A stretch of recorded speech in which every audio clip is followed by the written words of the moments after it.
Good mga travel, so salamat sa ating mga subscribers. So sana hindi nyo kalimutan sa pagsuporta sa pamamagitan ng pag-subscribe sa ating munting channel mga travel. So ngayon ito yung ating part 5 para sa pagpapatuloy natin sa ating videos endurance.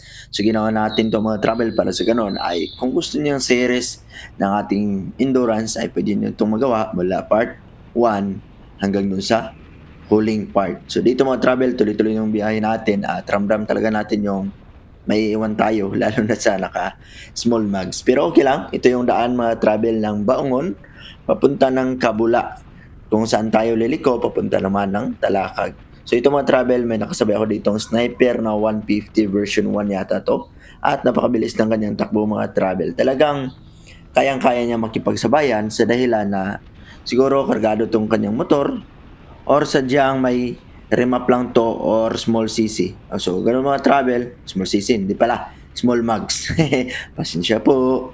So, ito mga travel, tuloy tayo dito sa ating biyahe. At dito, hindi natin kailangan ng mabilisang takbo dahil kargado ito ng mga kurba at medyo makitid yung daan mga travel. So, hindi mo kailangan dito ng abilidad o mabilisan yung takbo. So, kailangan mo dito maging safety yung biyahe mo na walang mangyari sa iyo at lalo na wala kang madamay na iba. Kaya dito mga travel, kailangan natin ng dahan-dahan na takbuhan dito. So, kailangan natin ng, sinasabi pa nila, play safe lang dahil yung manok, muntik na. Buti, nakatakbo ka pa. Hindi lauya ka. So, yung mga travel, tuloy itong biyahe natin. So, dito, mga blind spot talaga. So, kailangan mo mag-ingat at medyo madilim yung daan dahil maraming puno sa gilid at maganda naman yon para sa ganun ay malamig yung simoy ng hangin dito. Dahil kadalasan ngayon sa mga daan natin, ay grabe, napakaliwalas, napakainit dahil wala ng mga puno sa paligid mismo ng daan. So dito mga travel, kailangan mo ng mag down gear para sa ganun ay wala kang maging problema kung sakaling may biglaang kasalubong dito. So dito mga travel, tuloy natin to. So, pinagpatuloy ko na to ang ganitong pacing o ganitong speed mga travel. Komportable naman ako at nag-enjoy naman ako sa daan na to. Kahit makitid, dahil nakakapang bago mga travel, yung ibang daan ay malalapad. Pero dito, ay para bang nasa traditional na daan lang. Maraming puno, tapos makitid yung daan. Pero so far, okay naman ang ganitong daan. Wala namang problema sa atin kung gusto lang natin ng dandahan. Pero kung gusto natin ng waswasan, ay ayun, medyo para sa atin alanganin to. Lalo na pag wala tayong masyadong abilidad at saka garbo.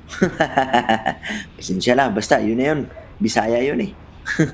O skills kumbaga sa English pa. O kaya dito, minabuti ka ng enjoy. Pero pag medyo pabor, ay ayun, bibiri tayo. Pag medyo alanganin, ay kailangan natin mag-slow down para sa ganon ay walang mangyari sa atin sa endurance na to. So, at syempre yung nakasunod sa atin na sniper ay hindi na natin nakita dahil malamang ay play safe din yung kanyang pagmamaniyo para sa ganun ay makuha naman na safety mga travel. So sa atin ay wala masyado tayong nadaanan dito na nadali sa daan mga travel. Kaya dito, tinuloy ko na itong biyahe natin. Itong pultang natin mga travel ay estimated ko sana umabot ng Kalilangan. Pero napag-isipan ko na siguro pag umabot ako ng proper ng Talakag ay kailangan ko nang magpagas dahil medyo malayo yung gap mga travel. Mula Talakag hanggang Kalilangan ay medyo malayo na yung mga travel. So kailangan natin magpagas panigurado na hindi tayo maubusan sa daan dahil mahirap na. Pag wala tayong kasama, lalo na sa ganito, magtutulak tayo na mag-isa. Siguro madadaanan tayo ng mga kasama natin sa event, pero ibang-iba talaga yung may kasama ka, di ba? Na talagang tutulong sa'yo, magtutulak sa'yo kung sakaling naubusin ka ng gas. Pero para sa ganoon, hindi na tayo umabot sa ganoong sitwasyon.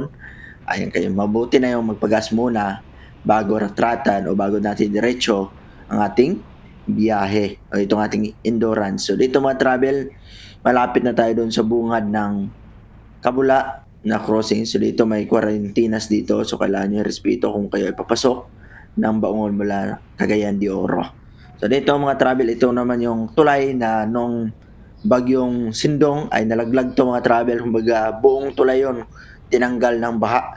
So buti na lang ngayon ay pinataas nila at kita nyo man ang ganda ng bundok na nasa harap. So medyo pinataas na yung tulay para sa ganun kung sakaling may malaking baha na naman ay hindi na basta-basta maabot at hindi na basta-basta matangay ng baha. Dahil ang dahilan doon mga travel na tangayo dahil sa may bakho na sumabit. So dito mga travel ay kailangan natin kumaliwa Dahil 'pag diretso tayo sa kanan tayo mga travel ay tayo ay pupunta ng CDO. So, dito may Mami TK dito mga travel, big shoutout. So, dito mga travel ay nag-e-enjoy tayo ng malumanay. Kumbaga, talagang nag-e-enjoy tayo sa bangkingan dito dahil malapad, espaltado, pero dito din yung matatagpuan ang tinatawag na Makahambus Cave. Isa itong naging tanyag at naging bahagi ng kasaysayan lalo na nung World War II.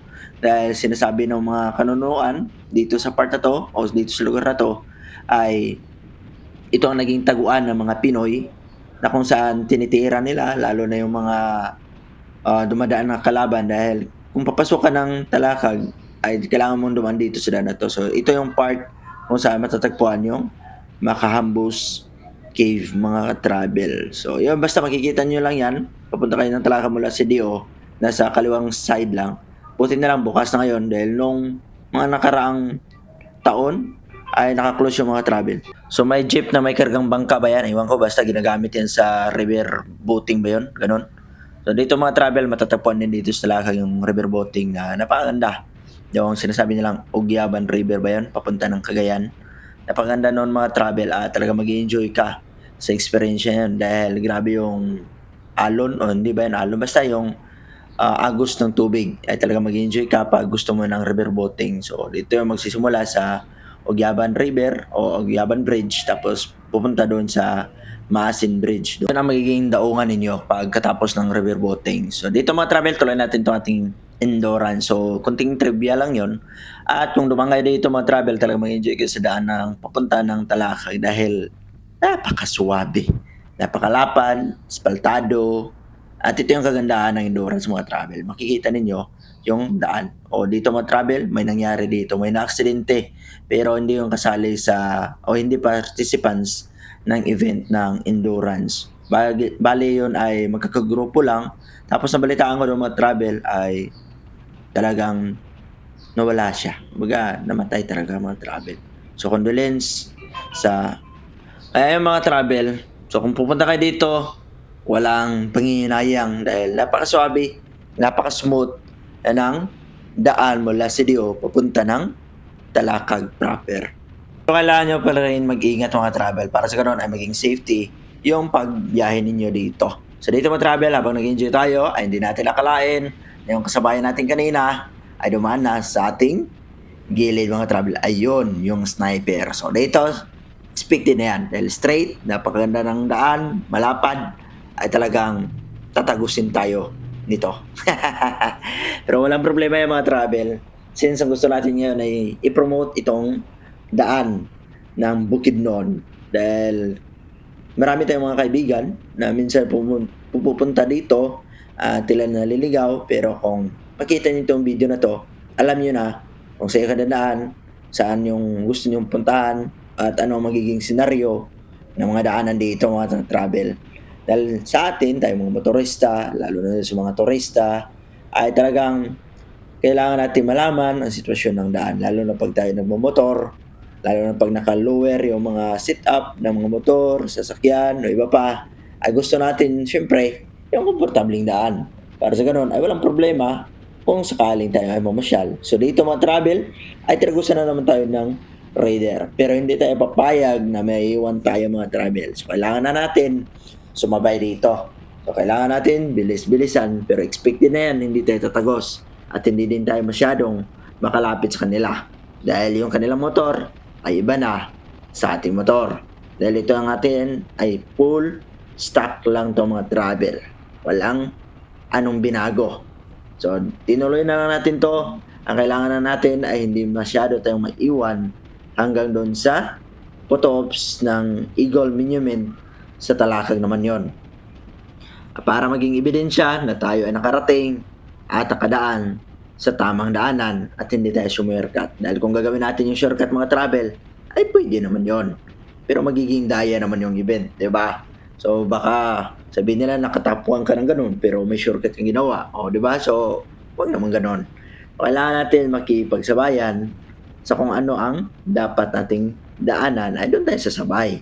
Huwag niyong gawin natin yung shortcut para sa ganun na marating natin yung sinasabing top 1 or ano pa. So, hindi na yun. 'Pag nagawa natin 'yon, walang problema. 'Pag hindi natin nagawa, wala ring problema. Ang importante ay makita ninyo yung daan na napakaganda ng daan ng Bukidnon. Maliban na lang sa Libuna dahil may part na rough road talaga, pero hindi naman masyadong tad na rough road. Kumbaga kayang-kaya lang sa mga motor at saka mga sasakyan. Dahil hindi naman yung paakyat, sadyang flat lang yun, so kayang-kaya yun, kiring-kiri lang yun sa mga turista o sa mga motorista. So wala yung problema mga travel. So dito ay medyo tayo nakakasabay dahil hindi naman masyadong mabilis yung kanilang takbo. Tamang chill lang, tamang throttle, tamang pagpag sa hangin, at tamang pag enjoy sa magandang daan na 'to. So big shout out sa mga politician na talagang nag-iisip sa kanilang mga teritoryo at talagang siniserbisyohan nila yung kanilang mga sakop. Oy, basta sakop ba 'yun? Bisaya 'yun, eh.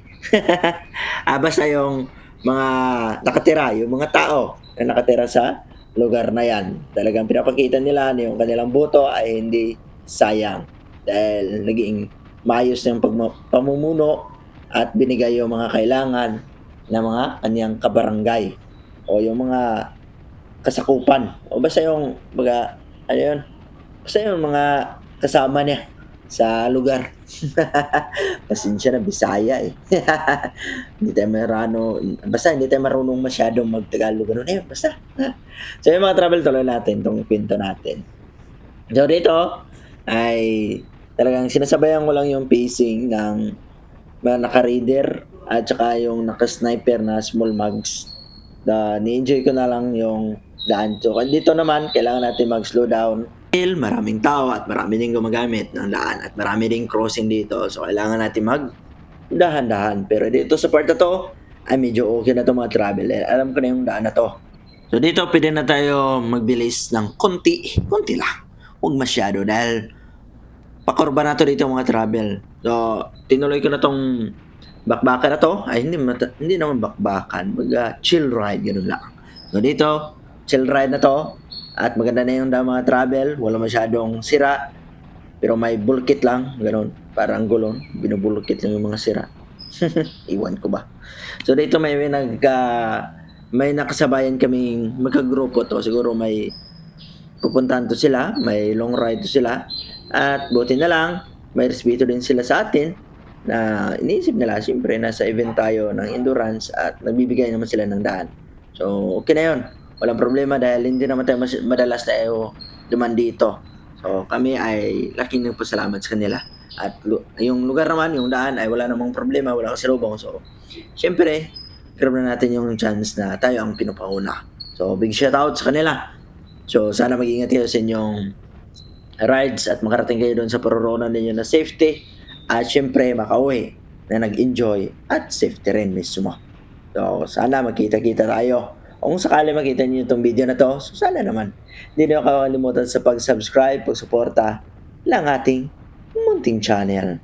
So, malapit na tayo sa 400, road to 400 subscriber na tayo mga travel.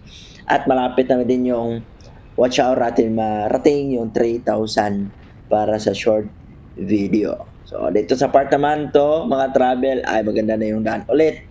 Wala ng problema, hindi makitid, malapad na, aspaltado, at kumpleto yung kaniyang guhit. Yung kanilang pintal, yung signage ay talagang suwabing-suwabe, mga travel. So, ayan, umasa na 'no, sa susunod nating mga videos balang araw ay organic na yung ating boses. Kumbaga, wala ng voiceover. Tuloy-tuloy na. Kung may voiceover man ay konti lang siguro, gano'n. So, dito mga travel yung dalawa ay talagang nagbabakbaka na yon. Talagang bigay kung bigay, tayo naman ay sumasabay. Gano'n lang. 'Pag umiiwas sila, ay iwas din tayo dahil alam natin na 'pag may naka-lead sa atin, kung ano yung nakikita nila sa unahan, ay siyempre iiwasan nila yun 'pag lalo na 'pag medyo delikado. At tayo naman, nasa likuran ay doble ingat din at mag-enjoy na lang tayo sa ating pagsabay sa kanila. So yung rider medyo nauna, tapos yung Sniper naman ay medyo nahuli na pero ayun bumanat mga travel. Tayo naman ay babanat din. Babanat hindi na bale kung sasagad yung ating RPM. Dahil yung stock wala namang problema, di bale yung nasasagad siya. Pero alam natin yung limiter ay magbibigay ng safety sa makina natin. Pero wag natin masyadong gawin o madalas. Madalang lang. Ano lang. So dito mga travel sa part na to, pwede ka dito maka-shortcut o yung daan to mismo ng shortcut. Pero malabasan na yan mga travel. Dito sa unahan niya ay tulay na yan. So ginagawang 4 lanes yung tulay. Dalawang tulay yung ginagawa.